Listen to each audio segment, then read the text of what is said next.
तो बहुत-बहुत साधुवाद और सभी उपासक उपासिकाएँ जो इस समय मौजूद हैं, आप सभी के लिए बहुत-बहुत पुनः मंगल कामनाएँ। अभी ये जो एक श्रृंखला सी शुरू हो गई है कि प्रत्येक उपोषित वाले दिन पर एक देश ना हो जो केवल धम्म के विषय पर हो। और इसके अंतर्गत ये है कि कोई भिक्खु आए और धम्म के विषय में कुछ बातें रखे। कुछ ऐसी बातें जो शायद हमने पहले सुनी ना हो या जानी ना हो, या जानी भी हो तो हम उसमें कुछ और नया पाने का प्रयास कर सकें। तो इसी श्रृंखला के अंतर्गत आज चूँकि उपोषित है और आज सवेरे काफ़ी सारे उपासक-उपासिकाएँ जिनमें आप लोग भी शामिल थे, इन्होंने 8 सील ग्रहण किए हैं और उसी के अंतर्गत ही आज शाम को हम लोग धम्म देशना के लिए इस समय उपलब्ध हैं। और अब आज का जो विषय है, ये पिछले उपोषित का ही अगला चरण है। पिछली बार हम लोगों ने ये जाना था कि जो विज्ञ पुरुष है या जो बुद्धिमान लोग हैं, वे धम्म को जान सकते हैं, प्रत्यक्षतः जान सकते हैं, खुद के प्रयासों से जान सकते हैं। धम्म वंदना में ऐसा हम कहते हैं। अब वो विज्ञ पुरुष कौन है? उसके बारे में हमने पिछली बार यूँ जाना था कि जैसे 2 तरह के लोगों की हमने बात की थी। तो कुछ लोग बहुत ज़्यादा रिजिड होते हैं कि उन्होंने जो मान लिया है, जिस पर उनका निष्कर्ष आकर टिका है, वो लोग उसी बात को ठान कर पकड़ कर बैठ जाते हैं कि इसके आगे टस से मस नहीं होना। दूसरे वे लोग होते हैं जो थोड़े फ्लेक्सिबल होते हैं, जो इस बात को समझते हैं कि जो उन्होंने जाना या जो उनका अब तक का जीवन निष्कर्ष है या जो अध्ययन से जो निचोड़ निकला है उनके जीवन का, वो ऐसा है। बट वो ये भी जानते हैं कि इसके अलावा भी दूसरे मतों के लोग हो सकते हैं, उनकी अपनी सोचने की पद्धति हो सकती है, अपने निष्कर्ष या ओपिनियन हो सकते हैं। तो उनके मतों और निष्कर्षों के प्रति भी एक मानसिक तौर पर वे फ्लेक्सिबल होते हैं। ऐसे 2 तरह के लोग हमने पिछली बार जाने थे। अब साथ ही साथ हमने यूँ भी देखा था कि 3 तरह की दृष्टियाँ थी, जिसमें से एक तो थी शाश्वतवाद, जिसमें हम ये मान रहे थे कि अ, कुछ वे लोग होते हैं जो ये मानकर चलते हैं कि कुछ तत्व हैं जो हमेशा ही रहते हैं। और उच्छेदवाद के अंतर्गत उस तरह के मतों के लोग आते हैं जो कि यूँ मानकर चलते हैं कि एक समय के बाद सब कुछ नष्ट हो जाता है ना? ये 2 तरह की दृष्टियाँ थी या मार्ग थे। इसी में एक तीसरा मार्ग था जिसमें आंशिक शाश्वतवाद भी होता है और आंशिक उच्छेदवाद भी हो जाता है। जहाँ शाश्वतवाद आपको नज़र आता है, वहाँ पर आसक्ति या लगाव आपको नज़र आएगा। जहाँ उच्छेदवाद है, वो विरक्ति या वैराग्य वाला मार्ग हो जाता है, एकदम कठिन, बड़ा रूखा-सूखा सा। यहाँ तक कि भावनात्मक लगावों के लिए भी वहाँ उस मार्ग में कोई संभावना नहीं होती। और जो तीसरा मार्ग था, आंशिक शाश्वतवाद और आंशिक उच्छेदवाद, ये थोड़ा-सा मिला-जुला स्वरूप होता है, जिसमें कुछ तत्वों को तो माना जाता है कि वो नष्ट हो जाते हैं, कुछ को माना जाता है कि वो कंटिन्यू बने रहते हैं और कुछ जो है वो चेंज हो जाते हैं। ये तीनों ही मार्ग बुद्धिज़्म के नहीं हैं। हमने यूँ जाना था कि जो तीसरा मार्ग है, वो यूँ इस बात पर निर्भर करेगा कि मनुष्य अपने दुखों से मुक्त कैसे हो? अब इसमें जो विज्ञ पुरुष है, उस वो क्या रहेगा? वो थोड़ा फ्लेक्सिबल रहेगा, दूसरे मतों के लोगों के प्रति भी, एकदम रिजिड नहीं होगा। अपने मानवीय रिश्तों के प्रति वो जागरूक रहेगा, उन्हें कंटिन्यू एक सौहार्द की अवस्था में बनाए रखने का प्रयास करेगा, जो बुद्धिमान व्यक्ति है, विज्ञ पुरुष या विज्ञ पुरुषों की हमने बात की थी, है ना? तो इसमें अब हमने यूँ भी देखा था कि जो व्यक्ति बुद्धिमान है, वो क्या करेगा कि किसी से बहस नहीं करेगा, किसी से बात करते हुए विवाद नहीं करेगा, वो परिणामों को जानेगा कि जैसे अ, वो ये समझेगा कि विवाद करने से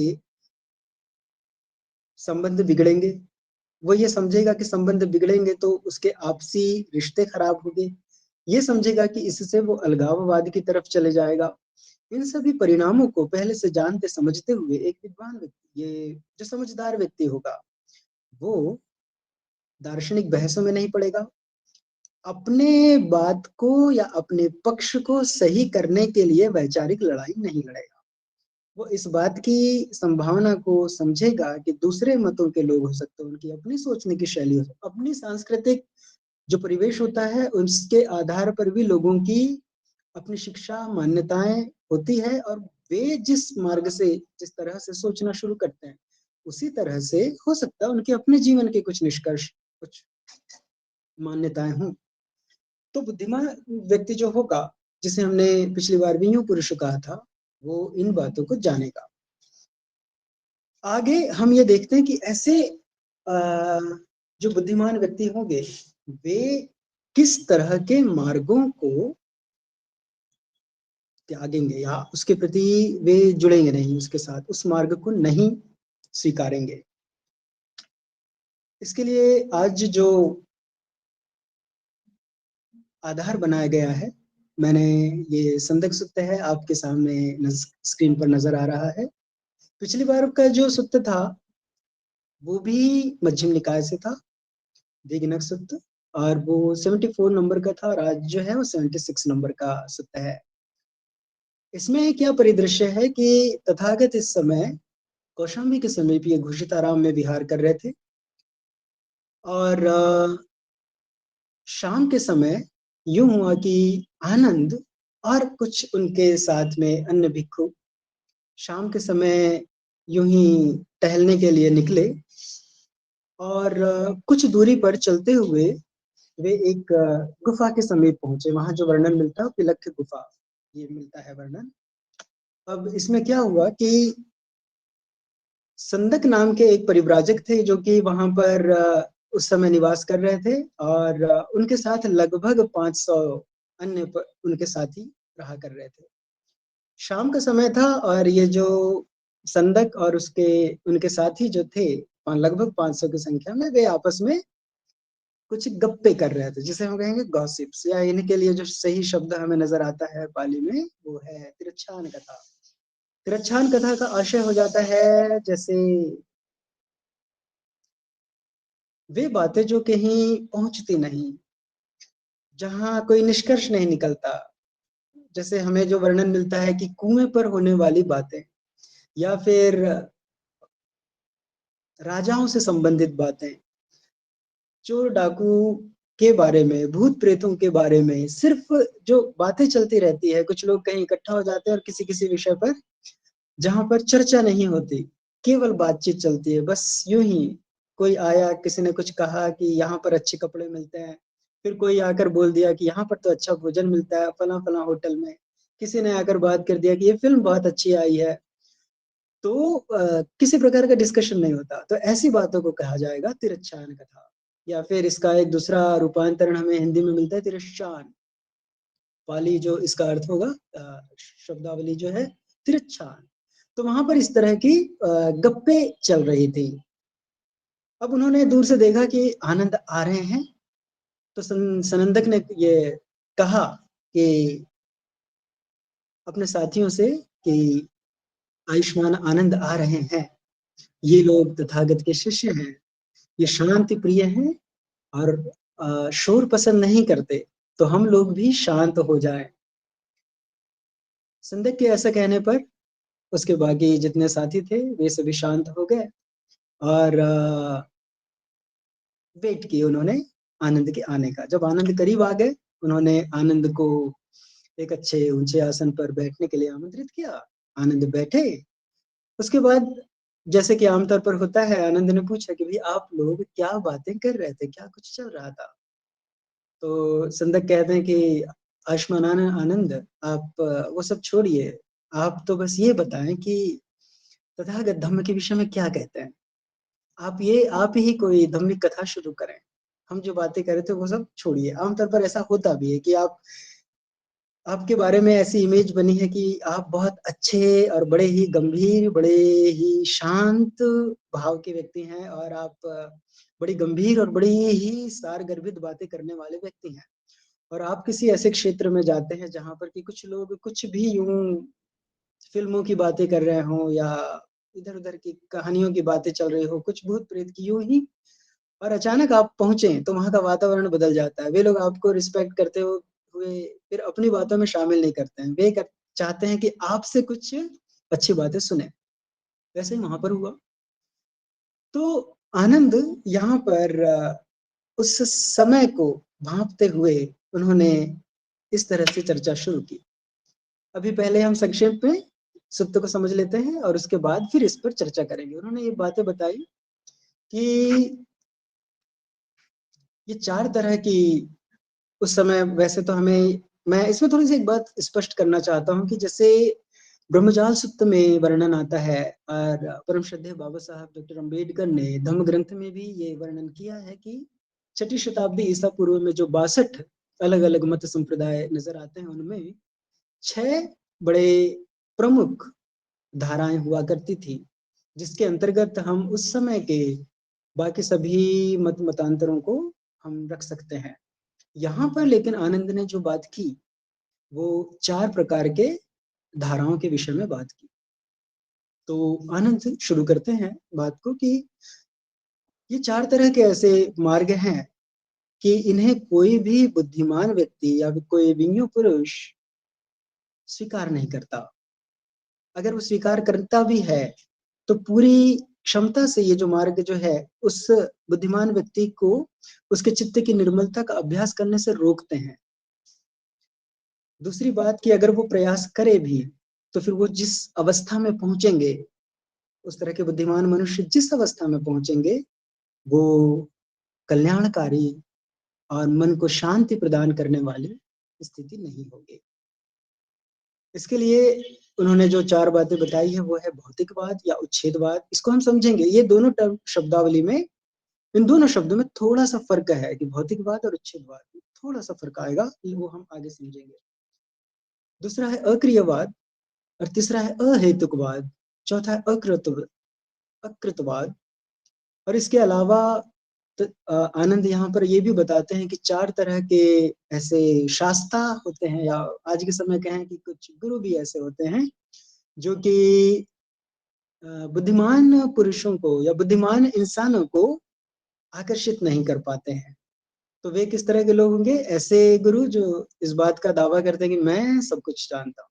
दूसरे कुछ वे लोग इस तरह के गुरु जो पूरी तरह से किताबों पर बेस्ड होते हैं, अनुश्रवण और तीसरे उस तरह के जो केवल तर्क पर इंटेलेक्चुअल्स होते हैं जो और फिर चौथी एक बात होती है जो बिल्कुल बहुत गोलमोल बात करते हैं। तो इस तरह से आनंद ने ये बातें की और इसका बाद क्या होता है कि संदिग्ध जो थे, वे सुनते हैं, प्रसन्न होते हैं और उसके बाद एक बात सवाल कर देते हैं आनंद से कि क्या जो अरहत हो जाते हैं, क्या वे भी काम भोगों का आनंद ले सकते हैं? आनंद इसका सीधा जवाब नहीं देते हैं। आनंद यहाँ पर बात करते हैं कि ये 5 तरह के जो 5 आपको नज़र आ रहे हैं या जो 5 सील हैं, ये कभी भी एक अरहत के लिए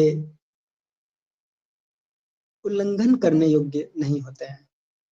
हाँ, तो ये पूरा सार है। तो संक्षेप में हमने इस सूत्र को देखा। आगे हम इसे समझने का प्रयास करते हैं। सबसे पहली बात जो हमने देखी थी कि कौन से वे मार्ग है जो किसी बुद्धिमान व्यक्ति को आकर्षित नहीं करते या बुद्धिमान व्यक्ति जिन्हें त्याग दे। तो हमने पहली बात क्या देखी कि भौतिकवाद और उच्छेदवाद। भौतिकवाद, उच्छेदवाद एक जैसे क्यों है? थोड़ा-सा फ़र्क है कि भौतिकवाद में हम लोग कहते हैं कि जो 4 महाभूत कहे जाते हैं, जैसे अ, पृथ्वी, जल, वायु, अग्नि, इसमें आकाश तत्व को शामिल नहीं किया जाता है। 4 जो पंच महाभूत होते हैं, इनके बारे में ज़िक्र आपको धम्म ग्रंथ में भी मिलता है और वहाँ पर आपको ये भी मिलेगा कि बुद्धिज़्म भी इस बात को स्वीकार करता है। यहाँ पर एक आपको डाउट हो सकता है कि जब बुद्धिज़्म में इन 4 महाभूतों को स्वीकार किया जा रहा है, तो फिर यहाँ भौतिकवाद को आनंद मना क्यों कर रहे हैं? यहाँ छोटा-सा फ़र्क है कि जो भौतिकवाद है हाँ, एक और बात यहाँ स्पष्ट करना मैं ज़रूरी समझता हूँ कि जो भौतिकवाद शब्द है, ये भौतिकतावाद बिल्कुल नहीं है। यानी भौतिकवाद यानी मटेरियलिज़्म और भौतिकतावाद यानी कंज्यूमरिज्म। तो भौतिकवाद क्या हो गया उसको हम समझेंगे, लेकिन भौतिकतावाद क्या होता है कि जहां पर हम उपभोग से जुड़ी हुई वस्तुओं, उनकी आवश्यकताओं के विषय में ज्यादा लिप्त हो जाते हैं, या फिर जो कंपनीज होती है अपने प्रोडक्ट्स को बेचने के लिए जिस तरह की विधियों का प्रयोग करती है, वो भौतिकतावाद के अंतर्गत आ जाता है। यहाँ पर हम जो बात कर रहे हैं भौतिकवाद के संदर्भ में कर रहे हैं। तो मुख्य रूप से क्या है कि उच्छेदवाद और भौतिकवाद क्या हो गया कि ये चार महाभूत जो हैं केवल उन्हीं को अंतिम सत्य मान लेना, ये गलत है। अब ये बुद्धिज्म में भी है। आप ये सोच सकते हैं, मैं समझ सकता हूँ कि आप में से कई उपासकों के मन में प्रश्न उठा होगा। अब क्या होता है कि बुद्धिज्म में जब हम देखते हैं पंच स्कंधों में, तो वहां रूप, वेदना, संज्ञा, संस्कार, है ना, विज्ञान। तो क्या हुआ कि पंच स्कंधों में एक रूप है, साकार है, जो दृष्टि या जो हमारी जो ज्ञानेंद्रियां हैं उनके माध्यम से जाना जा सकता है। तो वो केवल रूप की बात हो रही है। तो वहां स्वीकार्यता तो है बुद्धिज्म में या बुद्धिस्ट फिलोसफी में। बुद्धिज्म में हम इन्हें स्वीकार तो करते हैं, लेकिन केवल इसे ही स्वीकार करते हो ऐसी बात नहीं। यहाँ आनंद जिस मार्ग का जिसे स्वीकार नहीं करते हैं या एक बुद्धिमान व्यक्ति के लिए योग्य मार्ग नहीं मानते हैं, वो है कि जब कोई केवल भौतिकवाद को ही अंतिम मान लेता है, तो ये इस तरह का मार्ग एक बुद्धिमान व्यक्ति स्वीकार नहीं करता। उस समय 6ठी शताब्दी ईसा पूर्व हमें अजित केसकंबल इसके बड़े ही जो प्रमोटर हैं वैसे नजर आते हैं। केसकंबल क्यों कहा जा रहा था? क्योंकि ऐसा माना जाता है कि वे बालों का बना हुआ कंबल ओढ़ते थे, कि जो गर्मी के समय बहुत गर्म हो जाता है, ठंडी के समय बहुत ठंडा हो जाता है। यानी अपने लिए कंफर्ट ये लोग नहीं ढूंढते थे। जैसे पुराने उसी समय इस ईसा पूर्व 5वीं 6ठी शताब्दी की तरफ जब ग्रीस में देखते हैं कुछ सिनिक्स हमको नजर आते हैं ना, सिनिकवादी, उस तरह से कुछ भारत में अजित केस कंबली और उनके जैसी मान्यता को स्वीकार करने वाले लोग ये पूरी तरह से व्यक्ति का भौतिकवादी विश्लेषण करते हैं ना, केवल चार महाभूतों को ही सभी प्रकार के निर्माण का कारक समझते हैं। यानी वे यूं समझते हैं कि ये चार ही तो तत्व हैं, और जब कोई व्यक्ति मर जाता है तो फिर उसके बाद सब कुछ तो नष्ट हो ही जाता है, फिर कुछ भी बचा नहीं है। यहाँ पर क्या हो गया कि ये लोग जो इस तरह की विचारधारा के लोग हैं, आज के समय भी आप लोग इन्हें अलग अलग तरह से देख सकते हैं अपने आसपास, जो यूं कहते हुए मिलेंगे कि मृत्यु ही तो अंतिम सत्य है, क्या करना है, कुछ दिन भी तो जीना है, फिर कुछ अच्छे से खा पी के तमाम तरह की चीजों का आनंद लेते हुए जीना है। इस तरह की बातें जो है, मैं और थोड़ी सी बात स्पष्ट करना चाहता हूँ कि जो उस समय के चारुवाक आपको नजर आता है, चारवाक संप्रदाय के बारे में आप लोग पढ़ते होंगे, ये उससे मिलता जुलता है, या हम इसे कह सकते हैं कि लगभग वही है। और ये कोई एक ऐसा सुसंगठित संप्रदाय नहीं, बल्कि आज के समय भी ऐसे लोग आपको नजर आएंगे जो कि यूं मानकर चलते हैं कि ये क्या होता है दान करने से, या फिर कुशल कर्म अकुशल कर्म आखिर क्या हो ही हो जाता है, क्या हो जाएगा कि अगर हम कुछ अच्छा करें ना करें, सभी प्रकार के कर्म जो है वो तो निष्फल ही हो जाने वाले हैं। वो कहते हैं नेकी कर दरिया में डाल। अरे फिर इससे क्या हो गया कि जो भी हमारे भावनात्मक रिश्ते हैं, जैसे माता पिता है, भाई बहन है, आपके दोस्त हो सकते हैं, रिश्तेदार हो सकते हैं, वे सभी लोग हो सकते हैं, आपके पड़ोसी हो सकते हैं, जिनसे भी आप मिलते हैं, चाहे सोशल मीडिया के माध्यम से, सोशल प्लेटफॉर्म के माध्यम से, या आमने सामने आप जिनसे मिलते हैं, उन सभी भावनात्मक रिश्तों के प्रति यहाँ पर किसी प्रकार का कोई महत्व ही नहीं होता। यहाँ तक कि फिर जो माता पिता है या आपके जो शास्त्र हैं, जो भी जिनका हम अपने जीवन में सम्मान करते हैं, उनके प्रति भी किसी तरह का यहाँ कोई इस तरह के मत में कोई सम्मान होता ही नहीं, क्योंकि वे सभी मानकर चलते हैं कि सब कुछ वस्तु ही तो है। वे मानकर चलते हैं कि वास्तविक है, केवल वस्तु मात्र, चाहे कोई व्यक्ति भी हो तो क्या। तो इस तरह से क्या हो गया कि जो समाज में जो नैतिकता है वो शून्य हो जाती है। अब परम श्रद्धेय बाबा साहब ने जैसे कहा है ना कि एक व्यक्ति दूसरे व्यक्ति के साथ कैसा आचरण करता है, ये धम्म है। यहाँ भौतिकवादी दृष्टिकोण में वो नैतिकता आपको नजर नहीं आती। धम्म ग्रंथ में परम श्रद्धेय बाबा साहब ये भी तो लिखते हैं ना कि दूसरे धर्मों में जहाँ जो स्थान ईश्वर का है, बुद्धिज्म में वही स्थान नैतिकता का है। लेकिन भौतिकवाद में क्या हो रहा है कि नैतिकता बिल्कुल शून्य हो जाती है। सब कुछ वस्तु, सब कुछ भौतिक, यानी कि फिर इस स्थिति में कोई व्यक्ति अपने जीवन साथी या जीवन संगिनी, अपने बच्चों से, अपने भाई बहनों से, दोस्तों से किसी के प्रति कोई प्रेम या भावनात्मक लगाव, वहां पर सब कुछ वस्तु के रूप में ही हो गया। तो इससे क्या हुआ कि धम्म समझ में नहीं आएगा। भावनात्मक रिश्ते जो होते हैं वो पूरी तरह से इग्नोर्ड हो जाते हैं। तो आनंद कहते हैं कि ये मार्ग बुद्धिमान जनों के लिए त्याज्य है, या बुद्धिमान जन जो होते हैं या जो विज्ञ पुरुष होते हैं वो इन्हें छोड़ देते हैं। वे तुलनात्मक चिंतन करते हैं कि अरे त्याग और विलासिता का एक ही परिणाम कैसे। वे सोचेंगे कि ऐसा मैं क्या ही देखूं इस तरह के मार्ग में कि मैं ऐसा जीवन जीऊं। और फिर फाइनली एक बुद्धिमान व्यक्ति ऐसे भौतिकवादी चिंतन को अपने जीवन का मार्ग स्वीकार नहीं करता।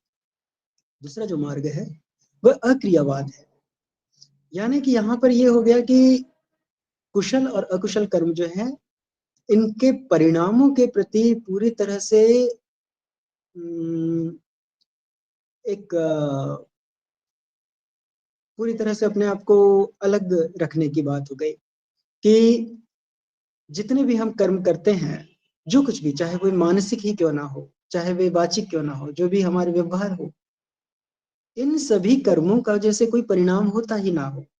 अब ये जो बात है ये थोड़ी सी समझने की है कि ये लोग क्यों ऐसा मानते हैं। जैसे इतने सारे जीव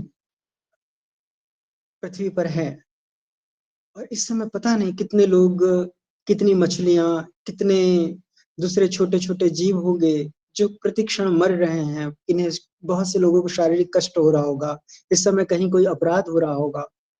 और इन सब से दूसरे जो प्राणी हैं वे सभी तो जो अभी सुख में भी होंगे, तो वे सभी लोग प्रभावित नहीं हो रहे। तो यहाँ पर ये लोग क्या मानकर चलते हैं कि कहीं अगर कोई किसी के साथ अच्छा कर्म कर रहा है या कोई बुरा कर रहा है, कहीं कोई अपराध कर रहा है या कोई बड़ा बहुत किसी के लिए कुछ अच्छे जन कल्याणकारी कार्य भी कर रहा हो, वो सबको वो लोग बिल्कुल एक ही पैमाने में रखेंगे, किसी सब बराबर ही है। तो इससे क्या हुआ, यहाँ पर भी नैतिकता बाधित होती है। समाज जो है वो अनैतिकता की तरफ अग्रसर हो जाएगा।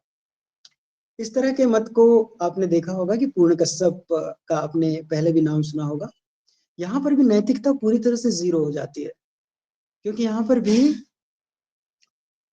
केवल जो चार महाभूत हैं उन्हें तो स्वीकार किया जा रहा है, लेकिन साथ ही साथ नैतिकता को ये लोग पूरी तरह से छोड़कर चल रहे हैं। अब अगर सामाजिक संबंधों में नैतिकता का कोई स्थान ही ना हो तो फिर वहां पर पूरी तरह से अराजकता आ जाती है। तो इसीलिए भी आनंद इस तरह के मार्ग को बुद्धिमान जनों के लिए श्रेयस्कर नहीं मानते हैं। फिर बात वही है कि एक बुद्धिमान व्यक्ति यहाँ पर भी चिंतन करेगा कि ऐसा क्या ही है कि मैं क्यों इस तरह के मार्ग को स्वीकार करूं। तीसरी बात है अहेतुकवाद। यानी यहाँ पर क्या हुआ कि किसी भी प्रकार के कारणता को स्वीकार ही नहीं किया जाता। यानी यूं मानकर चला जाएगा कि जो कुछ हो रहा है बस होता है, अपने आप हो ही रहा है, पृथ्वी घूम रही है, जो भी भौतिकी के सिद्धांत है उस आधार पर चल रहा है और अपने आप चल रहा है। अब इसमें हम तो कुछ कर नहीं सकते, हम पृथ्वी को रोक नहीं सकते, हम बारिश को ला नहीं सकते, हम बारिश को भी रोक नहीं सकते। तो फिर क्या हो गया कि पूरी तरह से ये एक मानवीय प्रयासों को शून्यता की तरफ ढकेल देता है। ऐसा जो मार्ग है ये पीड़ित, शोषित, दुखी लोगों के लिए किसी प्रकार की कोई आशा की किरण भी नहीं देता। इसीलिए ऐसे मार्ग को भी बुद्धिमान व्यक्ति छोड़ देते हैं। परम श्रद्धेय बाबा साहब को आपने जब उन्होंने धम्म ग्रंथ में प्रथम बुद्ध के प्रथम धम्मोपदेश के बारे में लिखा है, वहां पर आपने कालकोठरी वाली बात जरूर सुनी होगी, जो डंजन के बारे में आपने पढ़ा होगा। तो जैसे बाबा साहब वहां पर कहते हैं ना कि फिर मानवीय प्रयास जो है, जो मन है, उसी से हम जाते हैं। तो अगर किसी तरह की अंधकारमय स्थिति में, तो मन ही है जो उससे बाहर निकलने में मदद करता है। लेकिन जो अहेतुकवाद है, यहाँ पर किसी तरह की कारणता का कोई अर्थ ही नहीं है। तो यहाँ पर बाहर दुख की अवस्था से बाहर निकलने की कोई संभावना ही नहीं। पूरी तरह से व्यक्ति परिस्थितियों का दास बन के रह जाएगा। तो ये जो मार्ग है आनंद, इसे भी बुद्धिमान जनों के लिए उचित नहीं मानते। उस समय क्या था कि जो आजीवक थे, वे इस तरह के मान्यता को स्वीकार करने वाले थे। और इनमें जो प्रथम उनके हम कहेंगे पुरोधा, वे हैं मक्खिली गोसाल। मक्खली गोसाल और साथ में इनके दो अन्य साथी भी थे, जो जिनका मैं अभी नाम भूल रहा हूँ। वे भी उस समय के बहुत ही बड़े माने हुए लोग हुआ करते थे उस समय के। और आजीवक संप्रदाय जो था वो इस तरह की मान्यता को स्वीकार करता था। तो ये कार्य कारण को पूरी तरह से छोड़कर चल रहे थे। वे यूं मानकर चलते थे कि जो कुछ हो रहा है प्राकृतिक रूप से घटित हो रहा है, और उसमें मनुष्य का किसी तरह से कुछ भी हस्तक्षेप नहीं हो सकता। एक पूरी तरह से लाचारगी की अवस्था ही स्वीकार की जा रही थी। बुद्धिमान व्यक्ति ऐसी किसी भी स्थिति को स्वीकार नहीं करेगा। मैं एक तरफ परम श्रद्धेय बाबा साहब ने एक भाषण में, जो 1935 का है, ये वाला का भाषण, उसमें ये बात कही है कि जो व्यक्ति, जो मनुष्य स्वतंत्र होता है, वो असल स्वतंत्रता जो है वो मानसिक स्वतंत्रता है। और उस मानसिक स्वतंत्रता के जो लक्षण बाबा साहब ने दिए हैं, वो ये भी, उनमें से एक लक्षण ये भी है कि मनुष्य, जो स्वतंत्र मनुष्य होता है, वो परिस्थितियों का दास नहीं होता। और दूसरी बात कि परिस्थितियों पर विजय प्राप्त करने का साहस भी रखता है। तो बाबा साहब ने ये बात रखी है। तो हम ये देखते हैं कि बाबा साहब जैसे और आनंद के जैसे जो भी व्यक्ति हों, और जो भी बुद्धिमान लोग हैं, वे इस तरह के लाचारगी वाले मार्ग को स्वीकार नहीं करेंगे, जो अहेतुकवाद है। क्योंकि मनुष्य के हाथ में अपने आप को दुख से मुक्त करने की क्षमता होती है। तो बुद्धिमान व्यक्ति जो होगा, वो कैसे तय इस बारे में तय करेगा? वो देखेगा कि अगर सब कुछ पहले से ही तय है, तो फिर हमारे लिए तो दुखों से मुक्त होने का कोई आशा की कोई किरण ही नहीं है। तो फिर ये कष्ट उठाने की भी जरूरत क्या? तो फाइनली जो बुद्धिमान व्यक्ति होगा, अहेतुकवाद को या बिना कार्य कारण वाले सिद्धांत जहां भी मिले, ऐसे सभी मार्गों को त्याग देगा। आगे एक है अकृतवाद और सात तत्व। ये जो सात तत्व हैं, आपको भारतीय दर्शन में बहुत सी जगहों पे आपको नजर आएंगे। जैसे सबसे पहले तो देखिए, अकृतवाद क्या हो गया कि इसमें यूं माना जाता है कि जो कुछ है वो किसी ने बनाया नहीं, बल्कि अपने आप ही पहले से बना हुआ है। और इसके अंतर्गत क्या होता है कि ये जो लोग हैं वो सात अलग अलग तत्वों को मानते हैं। इनमें से ये जो सात बातें हैं, सात बिंदु हैं, वो आपको अलग अलग आज भी नजर आएंगे। जैसे ये क्या मानकर चलते हैं कि जैसे पृथ्वी, जल, अग्नि, वायु, ये चार महाभूतों की हमने बात की, इनको मानते हैं एकदम कांस्टेंट है। ये इनको किसी ने बनाया नहीं, ये कभी घट बढ़ नहीं सकते। इनकी मात्रा में भी कमी या ज्यादा ये होते नहीं हैं। साथ ही साथ जो दुख है और जो सुख है और आत्मा या जीव, यहाँ पर ये जो सात बातें हैं, इनको ये लोग मानकर चलते हैं कि ये तो किसी ने बनाया नहीं, ये तो पहले से ही है और आदिकाल से है। और एक और बात ये मानकर चलते हैं कि आपस में एक दूसरे के प्रभावों में कोई इंटरफेयर नहीं करते हैं। यानी कि सुख दुख के क्षेत्र में प्रवेश नहीं करेगा, दुख सुख के क्षेत्र में प्रवेश नहीं करता। और जो आत्मा है या जो जीव का सिद्धांत मानते हैं, या फिर जो ये एक दूसरा भी आता है, जो प्राण वाला जो तत्व है, कई जगह पर जीव का जो कंसेप्ट है उसको प्राण के साथ अटैच करके देखा जाता है। तो भारत में बहुत से ऐसे संप्रदाय आपको नजर आएंगे जहां पर आत्मा, जीव, जीवात्मा और प्राण इन सबको एक दूसरे के पर्यायवाची अर्थ में प्रयोग कर लिया जाता है।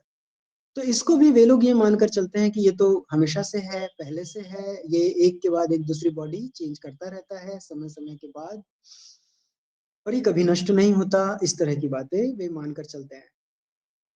अब इसमें क्या हो गया कि आनंद यूं कहते हैं कि अगर सब कुछ अपने आप ही अपने समय पर ही होगा तो फिर मानवीय प्रयासों के लिए यहाँ पर भी कोई गुंजाइश नहीं बचती है। तो फिर ऐसे किसी मार्ग को स्वीकार करने का क्या ही अर्थ। ये चार तरह की बातें हैं जो कि आनंद कहते हैं एक बुद्धिमान व्यक्ति स्वीकार नहीं करेगा। बहुत ही संक्षेप में समय के अभाव को देखते हुए बहुत ही संक्षेप में हम बात करते हैं कि आनंद यूं भी कहते हैं कि साथ ही साथ चार तरह के ऐसे शास्ता होते हैं या गुरु जिन्हें बुद्धिमान व्यक्ति अपने शास्त्र के तौर पर कभी स्वीकार नहीं करता। उनमें से एक है ऐसे लोग जो कि सर्वज्ञता का दावा करते हो, जो कि ये मानकर चलते हैं कि मैं ही सब कुछ जानता हूं या मैं जो कुछ जानता हूं केवल वही सत्य है। दूसरी बात कि कुछ लोग केवल किताबों पर बेस्ड होते हैं।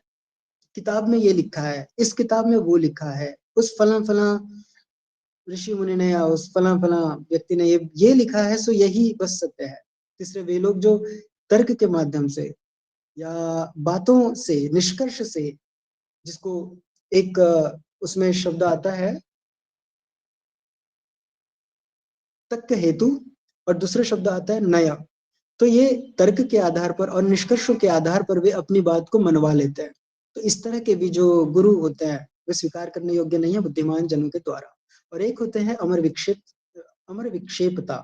अमर विक्षेप क्या हो जाता है कि वे लोग जो कि किसी तरह से बातों की पकड़ में नहीं आते, वे गोल गोल बातों को घुमाते हैं। थोड़े से संक्षेप में हम इन्हें देख लेते हैं कि जो भी लोग इस तरह का दावा करते हैं कि मैं ही सब कुछ जानता हूँ और हर समय मैं सब कुछ जानता हुआ रहता हूँ, ऐसे जो गुरु होते हैं वे स्वीकार करने योग्य नहीं है बुद्धिमान जनों के द्वारा। यहाँ पर आनंद एक उदाहरण भी देते हैं कि कभी क्या होता है कि ऐसे गुरु चलते हुए अगर इन्हें कुत्ते ने काट लिया और फिर उनसे अगर पूछा जाए कि अच्छा भाई आपको तो सब कुछ जानना, आपको तो सब ज्ञान पहले से था, आपको ये कैसे पता नहीं चला कि ये कुत्ता आकर आपको काट लेगा। तो वे क्या बोलेंगे कि ये तो होना ही था, ऐसा तो तय था, मैं तो पहले से जानता था कि कुत्ता मुझे काटेगा। तो इस तरह की बात क्या होती है, वे बचने का प्रयास करेंगे। समझदार व्यक्ति ऐसे व्यक्ति को अपने शास्त्र के तौर पर कतई स्वीकार नहीं करेगा। दूसरे वे कौन लोग होते हैं जो केवल सुनी सुनाई बातों पर विश्वास करते हैं या फिर किताबों पर लिखी हुई बातों पर विश्वास करते हैं। यहाँ पर एक प्रश्न आपके मन में जरूर उठ सकता है, वो ये आप पूछ सकते हैं कि भाई बंते जी जितने भी सूत्र हम पढ़ते हैं वे सभी भी तो उन सब की स्टार्टिंग कहाँ से होती है कि ऐसा मैंने सुना है एवं में सुत्तंग, यानी जितने भी सुत्ते हैं वे सब भी तो सुनी सुनाई बातें ही हैं। निश्चित ही ये बात भी सही है, लेकिन बुद्धिज्म में जो बुक्स हैं या जो पाली कैनन है उन्हें अथॉरिटी नहीं माना जाता। परम श्रद्धेय बाबा साहब ने भी ये बात धम्म ग्रंथ में मेंशन की है कि किताबों को प्रश्न के या गलतियों के परे मान लेना ये ठीक नहीं है ना। और वो जो काम सूत्र या केस मुक्त सूत्र में आपको नजर आता है कि किताबों को ही प्रमाण मान लेना या किताबों को ही प्रश्नों से या गलतियों से परे मान लेना, ऐसी वाली जो मान्यता है या ऐसी बातों ऐसा जो मानता है कि जो किताबों को ही अंतिम प्रमाण मानते हैं, ऐसे गुरु भी बुद्धिमान जनों के द्वारा स्वीकार करने योग्य नहीं होते।